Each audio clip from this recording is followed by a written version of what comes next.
दोस्तों ये बात है 24 अक्टूबर सन 1989 के दिन की कि जब जमीला बीबी अपने घर के आंगन में झाड़ू लगा रही थीं। उनके घर पर एक 3 साल की बेटी और 2 साल का बेटा भी मौजूद था। उनके शौहर यानी कि मोहम्मद मुर्तजा किसी काम से घर से बाहर गए हुए थे, मगर आज अचानक से घबराकर वो 10 ही बजे घर पर वापस आए तो उनके चेहरे पर पसीना था, माथे पर शिकन था और उन्होंने अपनी बीबी से फौरन कहा कि दंगे हो गए हैं, घर पर मौजूद बच्चों को पकड़ो और फौरन भागो। जमीला बीवी ने भी फौरन अपने बच्चों को लिया और अपने शौहर के साथ फौरन वहाँ से भाग निकली। उनका घर बार, कपड़े वपड़े, सोना चांदी सब कुछ हमेशा हमेशा के लिए वहीं पर छूट गया। अफसोस की बात तो ये है कि ये कहानी सिर्फ एक फैमिली की नहीं थी, बल्कि 24 अक्टूबर 1989 के दिन या फिर इससे अगले कुछ दिनों में बिल्कुल ऐसा ही मामला या इस जैसा मामला दर्जनों फैमिलीज के साथ और हजारों लोगों के साथ हुआ था। और ये सब कुछ हुआ था बिहार के उसी भागलपुर में कि जिसका नाम सुनते ही ज्यादातर लोगों के दिमाग में सिर्फ 2 ही चीजें आती हैं। पहली चीज तो यहाँ का सिल्क कि जो देश और दुनिया में मशहूर है, और दूसरा 1989 का वही दंगा कि जिसकी कहानी आज की इस वीडियो में हम आप लोगों को सुनाने जा रहे हैं। दरअसल दोस्तों, गोभी से तो हम सभी ही लोग बड़ी अच्छी तरह से वाकिफ हैं। ये हमारे इलाके की एक ऐसी सब्जी है कि जिसको कुछ लोग नापसंद करते हैं तो बहुत सारे लोग पसंद भी करते हैं। जो लोग पसंद करते हैं वो इसको अलग अलग तरीके से बनाना जानते हैं और इसका अलग अलग तरीके से इस्तेमाल करना जानते हैं, सिवाय उस तरीके के कि जिस तरीके का इस्तेमाल इन गोभियों का 1989 भागलपुर के इन दंगों में किया गया था। दरअसल ये बात है 1989 नवंबर की महीने की कि जब भागलपुर में ही मौजूद एक गाँव के जिसका नाम लोगाय है, उसमें एक खेत की खुदाई चल रही थी। इस खेत में हरी भरी लहलहाती हुई गोभी उग रही थी, मगर परेशानी की बात यह है कि इस खेत को गोभी की वजह से नहीं खोदा जा रहा था, बल्कि खुदाई के बाद गोभी के नीचे से इस खेत के अंदर से रिबन निकल रहे थे। वही रिबन के जो दरअसल बच्चों के बालों में लगाए जाते हैं। खौफनाक बात ये थी कि रिबन ही नहीं निकल रहे थे, बल्कि रिबन के साथ साथ अब सर भी निकल रहे थे और सर के नीचे के पार्ट्स भी निकल रहे थे। एक के बाद एक लगातार इस तरह से जमीन के नीचे से लगभग 110 के करीब लाशें निकाली गई थी, जिनमें से 52 के करीब बच्चों की लाशें थी। रिपोर्ट्स बताती हैं कि लोगाय नाम के इस गांव में 25 के करीब परिवार रहा करते थे और 4000 की दंगाई भीड़ ने इन सभी को ही खत्म कर दिया था। पहले इन लोगों की लाशों को नदी के पानी में डाला गया था, मगर जब ये लाशें बदबू देने लगी तो इन बदबुओं से बचने के लिए फिर एक एक करके इन सभी लाशों को उस खेत में या फिर उसके आसपास वाले सारे ही खेतों में और जमीन में दफना दिया गया था। और उसके बाद ही गोभी के बीज को डाला गया था, जिसकी वजह से उन लाशों के ऊपर अब लहलहाते हुए हरे भरे गोभी भी उगाए थे। दोस्तों, ये खौफनाक मंजर सिर्फ इस छोटे से गाँव का ही नहीं था, बल्कि भागलपुर के अलग अलग इलाकों में लगभग 2 महीनों तक लगातार चले दंगों में 1000 से भी ज्यादा लोगों को अपनी जान गंवानी पड़ी थी। साथ ही साथ ये बात भी याद रहे कि ये आंकड़ा भी सरकारी आंकड़ा था। मगर दोस्तों, अब सवाल यही है कि आखिर ये सब कुछ हुआ क्यों था? आखिर 1989 में भागलपुर इतनी खौफनाक तरीके से क्यों जल उठा था कि जिसकी आग ने न सिर्फ देश को बल्कि पूरी दुनिया को ही हिलाकर रख दिया था? कौन था इन सारी चीजों का जिम्मेदार? और साथ ही सवाल तो ये भी है कि आखिर भागलपुर के 1989 के इस दंगे को हमारे इस देश में क्यों बुला दिया गया है? क्योंकि वर्थ नोटिसिंग बात तो ये है कि कागजी तौर पर यानी ऑन रिकॉर्ड भागलपुर के इस हादसे को और इस दंगे को आजाद भारत के इतिहास के सबसे खतरनाक और खौफनाक दंगों में से एक दंगा माना जाता है। मगर उसके बावजूद भी इसको न जाने कहां गुम कर दिया गया है और आज के दौर में कोई भी इसके ऊपर बात नहीं करता है। जबकि हैरानी की बात तो ये है कि यही वो हादसा था कि जिसने भारत देश की एक मशहूर स्टेट यानी कि एक सूबे के जिसको बिहार के नाम से जाना जाता है, उसकी राजनीति को पूरी तरह से बदल कर रख दिया था। मुसलमान जो हमेशा से ही कांग्रेस का वोटर हुआ करता था, वो कांग्रेस से नाराज हुआ, जिसकी वजह से कांग्रेस बिहार में एक लंबे वक्त तक के लिए रुखसत हो गई।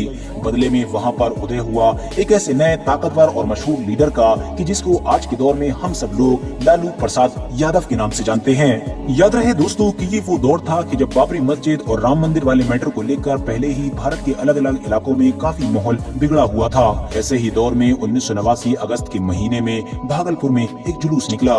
ये जुलूस था लोक देवी विषधरी माई का जुलूस, जो वैसे भी हर साल निकला करता था, मगर इस बार इस जुलूस में दंगा होते होते बचा था। अक्टूबर के महीने में रामशीला का एक और जुलूस निकाला गया, मगर इस बार ये जुलूस किस तरफ से जाएगा ये तय प्रशासन ने किया था। इतना ही नहीं, प्रशासन ने रूट तय करने के साथ साथ एक बड़ा दस्ता भी इसके साथ में लगाया था। और ये सारी एहतियात उस पिछले जुलूस की वजह से की जा रही थी कि जिसके बारे में मैंने पहले ही बताया कि उसमें दंगा होते होते बचा था। फिलहाल 24 अक्टूबर के दिन ये जुलूस निकला और जब ये जुलूस मुस्लिम बहुल इलाके में पहुंचा तो माहौल खराब होने लगा। पहले तो इस जुलूस में कुछ नफरती और भड़काऊ नारे लगाए गए, जिससे माहौल खराब हुआ और दूसरी तरफ से जुलूस पर अब पत्थरबाजी होने लगी। इवन एक छोटा सा बॉम्ब भी फेंका गया, मगर हाँ, किसी के भी हताहत होने की यानी कि जान जाने की कोई खबर नहीं आई। नुकसान भले ही न हुआ हो, मगर इससे वो हो चुका था जो नहीं होना चाहिए था। चिंगारी अपना काम कर चुकी थी और पूरा भागलपुर अब दंगों की चपेट में आ चुका था। अफवाहें बड़ी तेजी के साथ फैल रही थी। शाम तक ये अफवाह फैल चुकी थी कि फला इलाके में बेशुमार हिंदुओं को मारा गया है। किसी ने ये अफवाह भी उड़ाई कि परबत्ती के कुएं में लाशें मिली हैं, वो भी कटी हुई लाशें। इस एक अफवाह ने तो मानो आग में घी डालने का काम किया था। अब ये दंगा और ज्यादा तेज हो चुका था और ये दंगा अगले 2 महीने तक भागलपुर में होता रहा था। इन दंगों में सैकड़ों लोगों को, बल्कि 1000 से भी ऊपर लोगों को जान गंवानी पड़ी। लगभग 50,000 के करीब लोग बेघर हुए, जबकि 250 के करीब ऐसे गांव थे कि जिनके ऊपर इस दंगे का असर पड़ा था। 27 तारीख को फाइनली दंगे रोकने के लिए सेना उतार दी गई, बीएसएफ को भी बुलाया गया।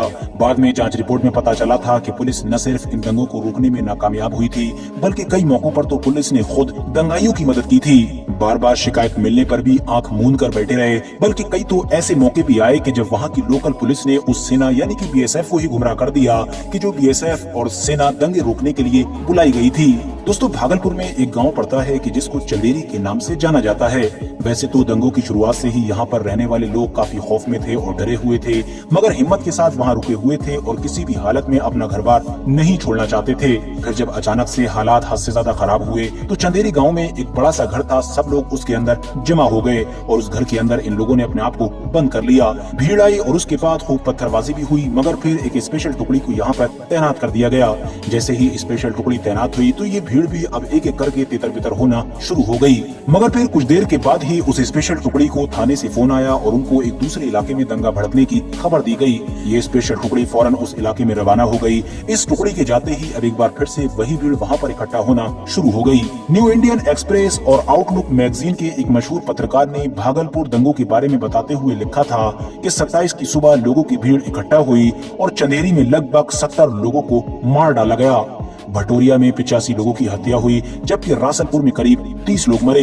दंगे हो जाने के बाद अब सरकार भी अचानक से हरकत में आई और सत्येंद्र नारायण सिन्हा के जो उस दौर में कांग्रेस से बिहार के चीफ मिनिस्टर हुआ करते थे, वो दंगों के वक्त दरअसल दिल्ली में डेरा डाले हुए थे। आखिर में प्रधानमंत्री राजीव गांधी के कहने पर वो बिहार पहुंचे और उन्होंने मोर्चा संभाला, मगर जाहिर है अब तो काफी देर हो चुकी थी।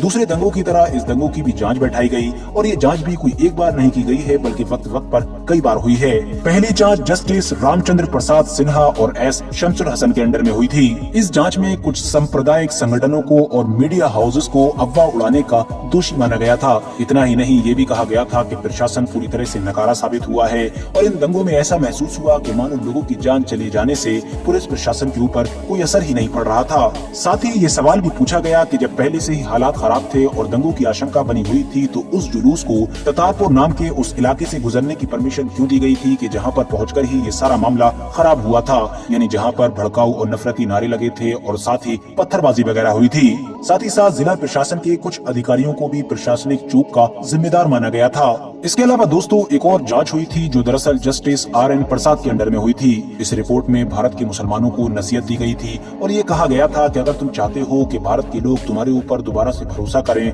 तो तुमको ISI के एजेंट से रिश्ता तोड़ लेना चाहिए। ये दंगा लगातार 2 महीने तक चलता रहा था, मगर उसके बावजूद भी जस्टिस J प्रसाद ने उस वक्त की गवर्नमेंट को क्लीन चिट दे दी थी। हालांकि दोस्तों इन 2 रिपोर्ट्स के अलावा उस दौर में कुछ और भी थ्योरी चलाई गई थी, जिनमें से एक थ्योरी ये दावा करती थी कि दरअसल ये सारे दंगे गैंग वॉर की वजह से हुए थे, क्योंकि न सिर्फ हिंदुओं में बल्कि मुसलमानों में यानी दोनों ही धर्मों में कई अलग अलग बड़े गैंग पाए जाते थे। ये गैंग उस वक्त सक्रिय थे और इन्होंने ही इन सारे दंगों में बड़ा किरदार अदा किया था। मगर दोस्तों इस बात में कोई शक नहीं है कि भागलपुर के इन दंगों ने बिहार की राजनीति को हमेशा हमेशा के लिए बदल कर रख दिया। सत्येंद्र नारायण सिन्हा की जो उस दौर में CM थे और एक बड़े कद के नेता माने जाते थे, इन दंगों के बाद उनको इस्तीफा देना पड़ा था। कांग्रेस के जो लंबे वक्त से बिहार में ताकतवर मानी जाती थी और राज किया करती थी, अब उसके भी दिन पूरे हो चुके थे। हालांकि इन दंगों की वजह से जो नुकसान हुआ था कांग्रेस ने उसका कंट्रोल करने की कोशिश की और सत्येंद्र नारायण सिन्हा से इस्तीफा दिलवाकर ललित नारायण मिश्रा के भाई जगन्नाथ मिश्रा को CM बनाया।